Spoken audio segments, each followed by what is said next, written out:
Hey everybody, and welcome back to Living Between Paychecks Kitchen. I'm Oz, Jack and later still in Lake Jackson. This is coming from my little shitty apartment kitchen, which I just signed the lease on, so we're at least going to be doing another year here. Hooray. And, so way back when we started this, well over 3 years ago, like 370 something recipes ago, one of the first things we got on one of our first videos was somebody asking us how to do hot dogs. Now we did do a follow-up video how to do them in the house by like boiling them or putting them in your chili or getting your hot dog fork and putting them over a gas grill or whatever. But I'm going to grill them. It's Texas. I think it's one of my last grilling videos of the backlog. So this is going to be great. It's a simple how to do hot dogs on the grill, and we threw in some sausages, mostly just because a lot of people burn the damn hot dogs on the grill. So we're going to show you how to do it properly. This is going to be nice, short, easy. Remember, do all the YouTube stuff before we jump into it. Be sure to like, share, subscribe, ring the little bell. It's going to be in that corner. Let you know when we do these on Tuesdays and Fridays mostly. This one's probably going to be on Saturday. I apologize. And there's also a link down in the doobly-doo for our merch. We got aprons, which my apron is back from the clean, which is cool. And we got fake hands and spatulas and flippers and spoons and all kind of stuff. We're a small business. We appreciate it. And let's just get into the food. It's going to be hot dogs. Not a giant fan of the sausage ones for me, but let's do hot dogs. Super simple, man. All you're going to need is some hot dogs and some buns or some bread. Now I always get the 8 and then the buns that come with 8, so I don't have to do math, but just regular white bread works fine. I get the all beef franks, which are nice, which is the best you can get. But if I'm going to eat it, I'm going to make some sausage dogs. These are Red Hot Links, and I got some fancy bread for these. So these are like bigger than those, even though they pump a little bit. So I usually make them as like 2 per is like a foot long. Now I dress mine with yellow mustard and then some dill relish. You can dress yours however you want, like mayonnaise, whatever, super fancy mustards. I won't judge you. It's your food unless you use ketchup. Then it's on you. That's just gross. All right, now that we're outside, be sure to clean your grill because you're going to be putting the meat directly on it. So if you, especially using like a public or community grill, you haven't cleaned it since last time, brush it really well, get it clean. Now get your fire, set it down. So once it started, and then set it down to a low, which is going to put super low. If you're using charcoal or wood, move the fire to one side and give a space where you can put it where it's not directly over the heat. That's how you end up with burnt dogs. Now put the dogs on here and make sure to put them across the bars here. Many a barbecue cookout has been ruined by having a hot dog fall through the slats and end up in the fire, and the whole place smells like burnt dog, and it's never good. Now I've got my sausages because they're a little thicker. I put them out in the back here because they're a little thicker and I want to get a little closer to the heat. The heat in my grill sits further in the back, so if you're going to just divvy them up like that, put the sausages closer to the heat. Now I check mine about every 2 minutes or so. These are one of the things that you have to check regularly. If you ever see the stepdad standing around the grill just constantly flipping and turning stuff, they're not doing the burgers, it's not fish, it's not whatever. They're turning hot dogs for the kids so they don't burn and they have to eat the good food. So the grill marks are going to kind of keep you apprised of how well these are cooking. Most hot dogs and stuff are cured and stuff. They're mostly cooked. You just got to heat them. So just keep getting an eye on these. You'll start getting the brown heating there. And again, the grill marks, when they start getting darker, you don't need to turn them. And then we're not to put it down on the grill because the grill marks say it's already been cooked on the grill.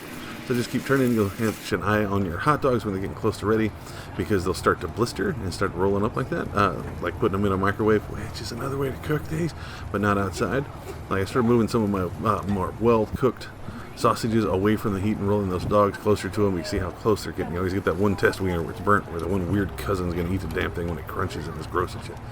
So once you get to where they're starting to blister and everything's cooked and the skin on it's starting to wrinkle up a little bit, where it's starting to pull off like the casing, go ahead and pull those off the thing. Now, because I'm padding the video, I'm going to show you how to dress these, especially the sausage ones, right? So I got the bread. They weren't pre-sliced for these, so get you a nice sharp knife. Shout out to Andy. I just got to find a way to talk about him in here. And then you can put the stuff on top, but always put it in there on top of the bread, then put the meat in it. That way you don't end up with like just dry bread at the end of it when you're done. Now you can stack these up like this, lengthways. I'll usually like double them over, so in the middle you get like double meats, which makes you feel like you're super fancy or whatever. But you can always just pull this out in one and have your bread. Now I've seen people try to toast the bread. I've seen people burn the crap out of the bread trying to toast it on a grill. It's totally up to you, but I just leave mine in here and let the sausage speak for my food. Now hot dogs, these come pre-sliced. You got to be careful because they you don't have to use a knife. Like they're very much pre-sliced, but they look like the old school Subway, how they used to cut the Subway sandwiches. They slice it and split it, or without the V down the middle. So these, just single hot dog, boom, in here. You put your mustard on the bottom, but put your relish on top. Relish is wet and it'll kind of drip down. You gotta be careful. Now again, add a little bit more mustard on top. Like, you can, I mean, there is a level where you have too much mustard and it's horrible. But just put you a line down here, and if you feel like your relish or your onions or your chili or whatever, go ahead and put that on top. But always make sure that there's a little bit of condiment down at the bottom where it's not just dry bread and your meat with, like, dill juice and like wiener gunk. So there you have it. That's super easy. This is how to do them on a grill, how to do them outside. This was on a gas grill. You could do this on, fire or wood or charcoal or whatever. Just keep it away from directly over the heat. Don't burn your wiener. Here's a picture. You can see my one test wiener in there got too hard, too hard cooked. Like the skin got hard and got gross. Like it started getting crunchy. So, yeah, this is amazing. It's great for meal prep. You can reheat these in a microwave. I mean, you could have just cooked them all in a microwave, but if you're going to reheat them in a microwave. Usually take the wiener, wrap it in like a paper towel if you're going to reheat them, because you don't want the grease spattering all over the place, and if it starts to split, you're doing it too much, and all the wiener gets all rough and like chewy.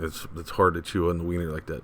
So yeah, go ahead and do these here. Try it out. Tell me if you do it differently, man. It's well under our budget. It's one of the cheaper foods ever. That's generally why everybody grabs them for the kids, so they don't have to get in all the expensive food that takes forever. So you get these, and it's super easy. So there you have it. Grilled dogs, grilled sausage dogs, how to do it properly. If you stomach hot dogs. I'm not a fan of hot dogs. The sausage, I can make it even though it's a smaller thing with more rat hair or whatever, but I'm into it. If you do it differently, want to see us do it differently, let us know. Put it down in the comments. That's what they're there for. You can also find us on social media. Tell us over there. We're on Facebook, Pinterest, Patreon. We're on all those at Living Between Paychecks Kitchen. Instagram, can shorten it down to Living Between. I'm on all of those, including Twitter and over on TikTok, which I'm doing some smaller, more fun, and a lot of nerd stuff over there. All of that under my name, Osway Nerdy, and I will see y'all next time. Y'all have fun. It's the first day of Halloween. We got to do some spooky stuff. Figured I'd start it with hot dogs, one of the scariest and spookiest and grossest things I've ever eaten, close to that Spam sandwich we did. Y'all be safe. Yeah.